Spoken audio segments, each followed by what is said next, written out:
of our traffic comes from Lagos Airport, one of the biggest airports in Africa today.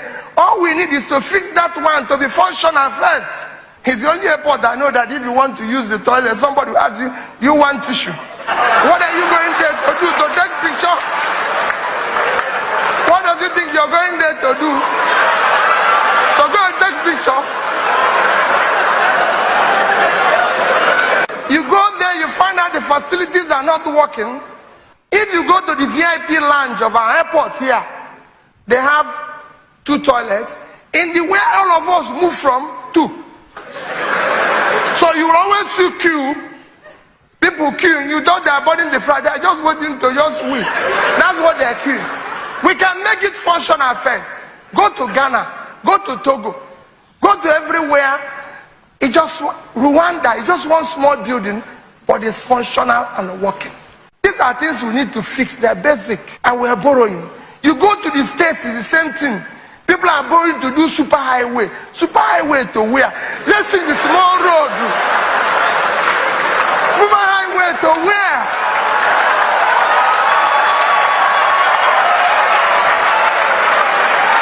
When we are saying that we don't have road to, we don't have small rural roads to reach to their village.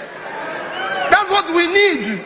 If we can get that, that is enough. For the meantime, but they are borrowing. While I cannot claim to be professor of economics, and most people who are speaking today are professionals, I will speak as a trader.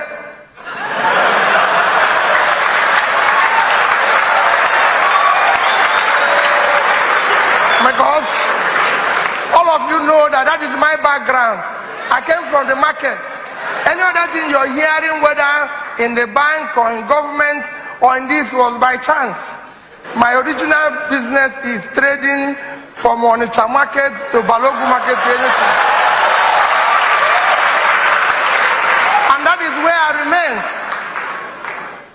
I feel I've gathered a sufficient experience both in the market and subsequently in government and other areas to be able to make 1 or 2 contributions on Nigerian economy. 80% of companies that are collapsed in Nigeria were killed by government indebtedness. This is the only country where government, governor, local government chairman orders anything without any responsibility of paying for it. I have a governor who has since left and is doing very well. He bought from a company 50 jeeps for his traditional rulers. He bought it at 99 million. The company was expecting to make 1.5 million. He took the vehicles, gave it to traditional rulers, and everybody wants to give it to. 4 years as I'm speaking here, that company has not been paid. They borrowed 300 million to do that job from a bank.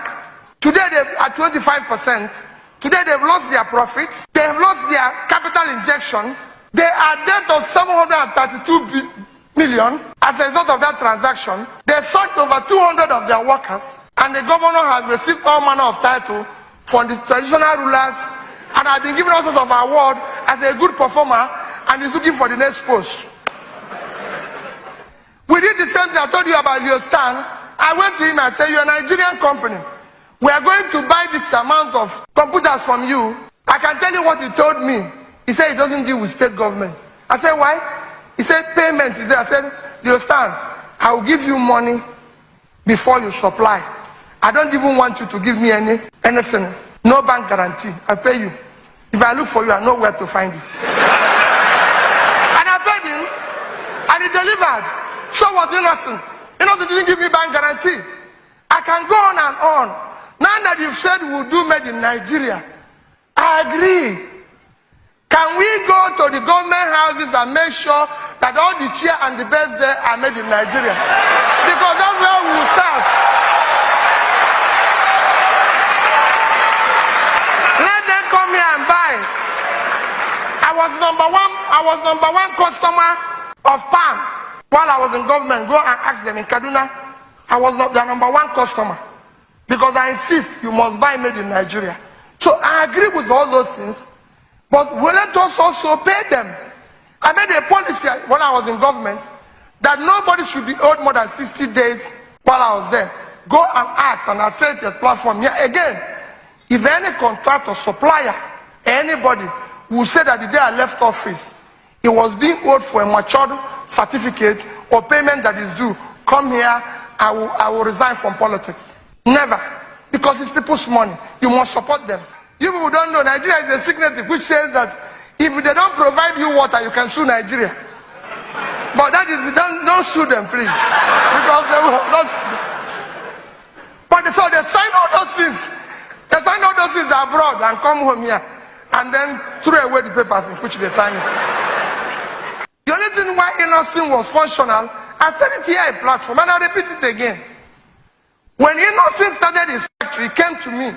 I said, Innocent, since you're in Anambra State, producing vehicles, and you're employing thousands of people from this state and surrounding, we will be your highest customer.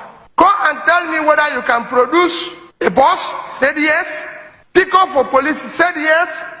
I said, how about G's for traditional rulers? Said yes. I said, since you can do them, Innocent, I'm going to give you an order. He's there, he will tell you. I gave him an order for 1,000 vehicles at 5 billion, and I paid him everything at least 180 days before delivery. I said, come, we'll give you money because we need you to be here. We paid everything up front. I told you before that when I was buying it, oh, the chiefs, everybody said they won't use it. They said the kids won't use it. They said nobody has tested it. But if it fell break, if you just say, don't worry. We will not bother. No matter the number of people he killed, the ones who remain will remain in Anambra. But we're going to buy the vehicle. That's how we bought the vehicle. As I speak to you today, not one of those vehicles has had a problem. The treasurers are losing it. Everybody is using it.